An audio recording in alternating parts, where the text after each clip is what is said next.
வணக்கம். மதிமுக கூட்டணி விரைவில் மாறும் என தற்பொழுது மல்லை சத்யா அவர்கள் பார்த்தோம்னால் ஒரு புதிய விஷயத்தை தெரிவித்திருக்கிறார். சற்று நேரத்திற்கு முன்பு செய்தியாளர்களை சந்திக்கும் பொழுது அவர் தெரிவித்திருக்கக்கூடிய கருத்துக்கள் துரை வைகோ அவர்களையும் அதே போன்று மதிமுக வைகோ அவர்கள் கட்டுப்பாட்டில் இல்லை என்பதனையும் தற்பொழுது தெளிவாக வெளிப்படுத்தக்கூடிய வகையில் அவருடைய பேச்சு இருக்கிறது.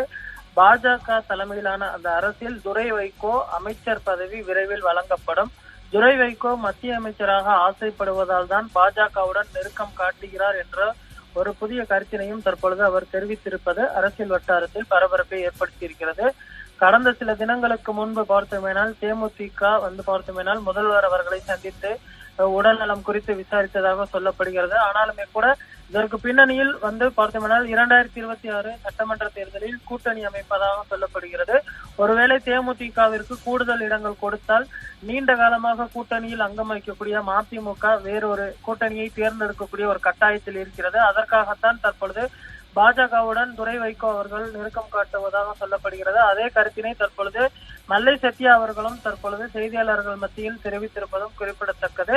அதே போன்று வைகோ அவர்கள் என் மீது அபாண்டமான ஒரு குற்றச்சாட்டை முன்வைக்கிறார். பிரபாகரனுக்கு எப்படி மாத்தையா அவர்கள் துரோகம் செய்கிறாரோ அதே போன்று நான் அவருக்கு துரோகம் செய்ததாக ஒரு அபாண்டமான ஒரு குற்றச்சாட்டை முன்வைக்கிறார் என்றும் அவர் தற்பொழுது தெரிவித்திருக்கிறார்.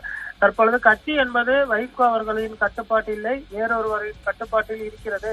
தேர்ந்தெடுக்கப்பட்ட மாவட்ட செயலாளர்களிடம் கூட பார்த்தோமேனால் கருத்துக்களை கேட்படவில்லை என்றும் தற்பொழுது தெரிவித்திருக்கிறார்.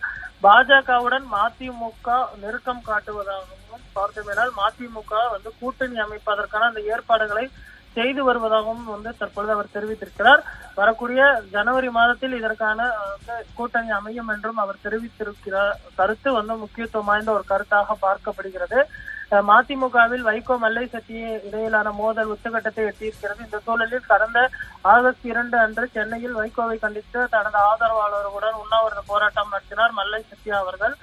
அந்த உண்ணாவிரத போராட்டம் முதன்முறையாக பார்த்தோமேனால் வைகோ அவர்களுடன் நெருக்கமாக இருந்துவிட்டு தற்பொழுது அவர் கட்சியை விட்டு பார்த்தோமேனால் பல்வேறு குற்றச்சாட்டுகளை முன்வைத்திருக்கக்கூடிய நிலையில் வைகோ அவர்களுக்கு எதிராகவே இந்த உண்ணாவிரத போராட்டத்தை அவர் நடத்தியிருந்தது குறிப்பிடத்தக்கது. இந்த நிலையில் பல்வேறு குற்றச்சாட்டுகளையும் முன்வைத்து தற்பொழுது அவர் செய்தியாளர்களிடம் தெரிவித்திருக்கிறார். விரைவில் துரை வைகோ அவர்கள் மத்திய அமைச்சர் ஆவார் என்றும் தற்பொழுது அதற்கான அந்த முன்னெடுப்பை அவர்கள் செய்து வருவதாகவும் தெரிவித்திருப்பது அரசியல் வட்டாரத்தில் மீண்டும் ஒரு பரபரப்பை ஏற்படுத்தி இருக்கிறது.